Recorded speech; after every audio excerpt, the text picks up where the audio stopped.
राजा हरि मेरे प्रजांक धन राजा हरि मेरे प्रजांक धन। अच्युतानंद महापुरुष 500 वर्ष पूर्व कही रामदास रे गुरु हरि देवे शिष्य धन से मुठे चाउल देले पाठ पढ़ा होता शनिवार को मुठी चाउल एने ट्यूशन दरमा दरकार 1500 स्कूल फीस 3,000 गाड़ी भड़ा 1000 ता खाया टिफिन पुणी दरकार विभिन्न गोटे पिला को पाठ पढ़े पारानी जदि पिला थरे स्कूल में पचला गुरुजी ये कौन कथा आउ थे बुझा ट्यूशन रे बुझी चल ता माने स्कूल रे बुझा गोटे पिला को साधारण पाठ पढ़े 10-15 लाख टका दरकार आ से पिला चाकरी कले पुणी 25 लाख टका दबो धरा ले जो गुरु आईएएस परीक्षा दे 25 लाख टका अच्छा से 25 लाख दे चाकरी करिवे तले से 2 कोटी टका आनी शोषण करी तेणु राजा हरि नेवे प्रजांक धन 10,000 पाई किसी भोट दे 50,000 पाई बोली वर्तमान तेल डबल हो गला सोना 14,64 गैस 1200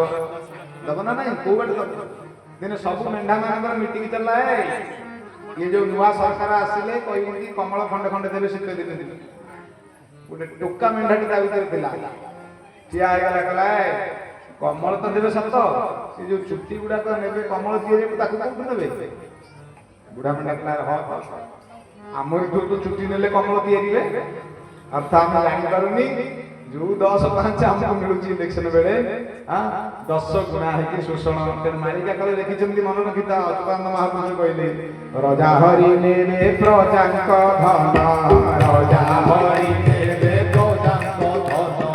राजा हरि प्रजांक धन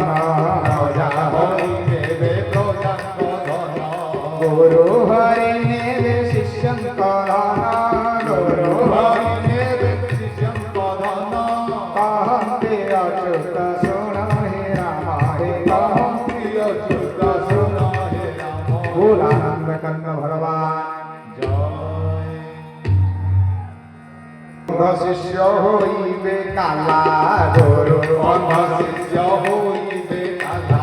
दुहिंक मध्यरे से खेला खेला दुहिंक मध्यरे से खेला खेला केते सुंदर कथा लिखिछि अच्युतानंद महापुरुष शिष्य जाउथबो गुरु डाकिले अरे पुआ सुनिबुटी न जानला भलिया काला का भलिया पळे गुरु कहबे अरे बापा तो काल डाक्टर सुनिलु गुरु के तो सुका जाय नले सुनिले आपन को डाको सुनि नथंदी काले कान करते अच्छा गुरु अंध शिष्य तो गुरुजी टिके गणित टिके आउ टिके लिखि दितांत अरे चषमा छाड़ी आछि संध्या हलानी आउ होई परिबो कालिया गुरु अंध शिष्य होइबे काला गुरु अंध शिष्य होइबे काला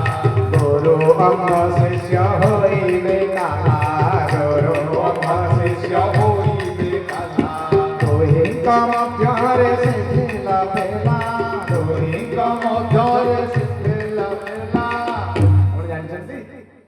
महान पंडित अपना ब्रह्मपुर एरियार प्रवचक हरिकृष्ण बादल आज्ञा जानते ना जानते बादल आज्ञा प्रवचन सुनिचे केते सुनियो बहुत बड़ ज्ञानी गोटे मोर एकाठी प्रवचन अच्छी मुझे आज रही बादल आज्ञा प्रवचन शुणी इतनी 10,000 लोक बसे किसी बाजा बाजा दरकार कथार